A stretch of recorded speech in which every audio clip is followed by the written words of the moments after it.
প্রশ্নটা out of syllabus বলছেন পরীক্ষার্থীরা। পর্ষদ বলছে লিখলেই নাম্বার। মাধ্যমিকের অঙ্ক পরীক্ষার প্রশ্নপত্র ঘিরে ধুমধুমার কাণ্ড। হালকাভাবে দেখা হবে অঙ্ক দুটির উত্তর, বলছে পর্ষদ। দায় এড়াতেই নম্বর পাইয়ে দেওয়ার দাওয়াই।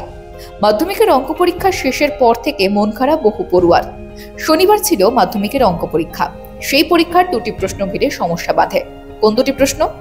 সমস্যা তৈরি হয়েছিল উত্তরবঙ্গ রিজিয়নের প্রশ্নপত্র সেটে প্রশ্ন নাম্বার 3-6, বর্ধমান রিজিয়নের প্রশ্নপত্রের সেটে 3-3, মেদিনীপুর রিজিয়নের প্রশ্নপত্রের সেটে 3-4 এবং কলকাতার প্রশ্নপত্রের সেটের 3-1 নাম্বার প্রশ্ন ঘিরে। পাশাপাশি প্রশ্নপত্রের সবকটি সেটের 15-1 নাম্বার প্রশ্ন নিয়ে অভিযোগ করা হচ্ছিল অঙ্ক কি কঠিন। সিলেবাসের বাইরে থেকে নাকি প্রশ্ন করা হয়েছিল। ছাত্রছাত্রীদের কথা মাথায় রেখে বিতর্কের আগুনে জল ঢেলেছে মধ্যশিক্ষা পর্ষদ। বলা হয়েছে এই দুটো প্রশ্নের ক্ষেত্রে যারা খাতা দেখবেন তারা কিছুটা শিথিলভাবে খাতা দেখবেন। অঙ্কের প্রশ্ন অ্যাটেম্প্ট করলেই নাম্বার। এতে নতুনত্ব কিছু নেই, এটাই হয় সাধারণত।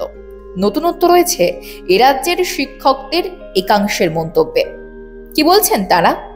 বলছেন 5 নাম্বার নয়, এবারের অঙ্ক পরীক্ষার প্রশ্নপত্রে মোট 11 নাম্বার ভুল ছিল। শিক্ষকদের একাংশ বলছেন মধ্যশিক্ষা পর্ষদের এমনই সব বিশেষজ্ঞ যে দেখে দেখে প্রশ্নপত্র টুকতেও ভুল করেছে।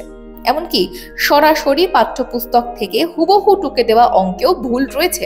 ভাবুন, মধ্যশিক্ষা পর্ষদের ভিতরে তাহলে কি অবস্থা যে তারা দেখে দেখে প্রশ্নপত্র সাজাতেও ব্যর্থ। দীর্ঘদিন ধরে শিক্ষক নিয়োগ বন্ধ, টাকার বিনিময়ে চাকরি বিক্রি হয় এই রাজ্যে।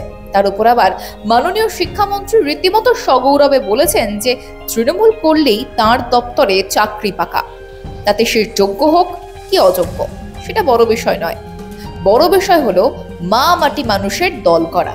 এই ধরনের ঘোষণা যদি মন্ত্রীমশাই নিজে করেন তাহলে রাজ্যের শিক্ষা ব্যবস্থার ভবিষ্যৎ পরিণতি কি হবে সেটা একবার ভেবে দেখুন।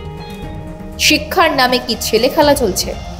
একজন মাধ্যমিক পরীক্ষার্থী কি ধরনের মানসিক চাপ নিয়ে পরীক্ষা দিতে যান তা তো কারো অজানা নয়। জীবনের প্রথম বড় পরীক্ষা, তা নিয়ে বিচিত্র মনোভাব থাকে। সেখানে যদি কাউকে আউট অফ সিলেবাস প্রশ্নের সম্মুখীন হতে হয় তাহলে কোথায় গিয়ে দাঁড়ায় সেই পরীক্ষার্থীর মানসিক অবস্থা? একটা পরীক্ষা খারাপ হলে তার প্রভাব পড়ে বাকি পরীক্ষায়। আর এমন পরিস্থিতিতে মধ্যশিক্ষা পর্ষদ বলছে শিথিল নিয়মে খাতা দেখা হবে। ধরি মাছ না ছুঁই পানি করে কি দায় সেরে ফেলা যায়? ব্যুরো রিপোর্ট, মাধ্যম।